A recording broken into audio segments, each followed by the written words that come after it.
having a big list is actually hurting how often your emails are getting delivered to people's actual inboxes and not getting put into the spam folder, the promotional tabs, etc. The reason being, a lot of people are in the olden age of I need thousands and thousands and thousands of subscribers, but you don't need that. All you need is a list of engaged contacts. By engaged, we mean that they are clicking on links in your emails, they are opening emails, they've been going on your website if you've got site tracking enabled. And if we have an engaged list, so if we have 30% of our list are actually opening emails, that is better than 10% obviously. But if you had a list of 500 people and you had a 30% open rate, that's amazing. If you had a list of 1,000 people with a 10% open rate, well, that's just pointless. You're paying for these contacts for no reason. And then it's telling people like Gmail, Outlook, that your emails are not getting opened, so they're rubbish. So then they more than often than not get put into things like spam and promotion. So what you want to have is an automation set up that will enable you to see who is engaged. So I'm in ActiveCampaign at the moment. You can do things similar with other things. And the best part about it in ActiveCampaign is these are already pre-set up, so you don't have to do the work. You just literally have to add them in. So how it works is you have part 1 and part 2. I'm going to show you part 2 first so that everything makes sense. So part 2, what happens is anybody who reads an email, clicks a link in an email, or they visit my website, you don't have to add that bit in, I've just added that extra one in. It will exit the automation part 1, that will make sense soon, and then it'll re-enter them, and then it'll end this automation. So let's say for instance, I sent an email to Joe Blogs. Joe Blogs has gone and opened the email. So if he's already in part 1, it's going to remove him, and then it's going to enter him again. So Joe Blogs is going to come to part 1 now, and he's going to enter at the top here, and he's going to get the tag engaged added to him. So we know that he is engaged, he is opening emails, or he's clicking on emails, or he's been visiting our website.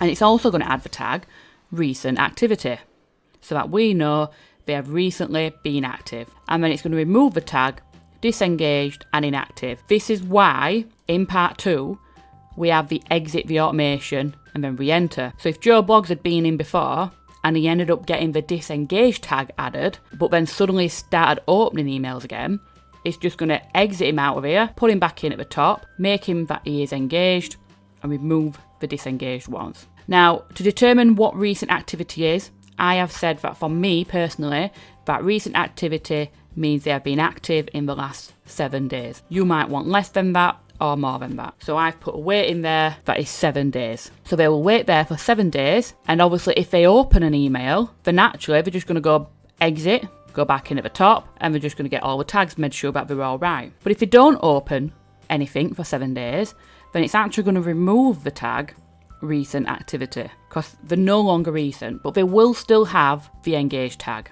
Don't worry, you can just keep watching this video again if it's got confusing at any point. So then what we're going to do is wait for 21 days, because to me they are classed as engaged if they've opened an email in the last 30 days. For you it could be more or less than that. The reason being that for me is I tend to email roughly 3 to 5 times a week. So if nobody's opened an email in that time, in 30 days, then they're not engaged for me. So obviously the 21 plus the 7 means 30 days. So what will happen is we will remove the engaged tag and we will add the disengaged tag. Now in my system, what happens, when they get the disengaged tag added, they get entered into another automation, which is all around re-engaging them with some more psychological based emails. For you, it could be something else happens or nothing happens and you just literally know then that they are disengaged. I have one client, they do it where when the disengaged tag goes on, it then means they only start sending emails twice a week instead of daily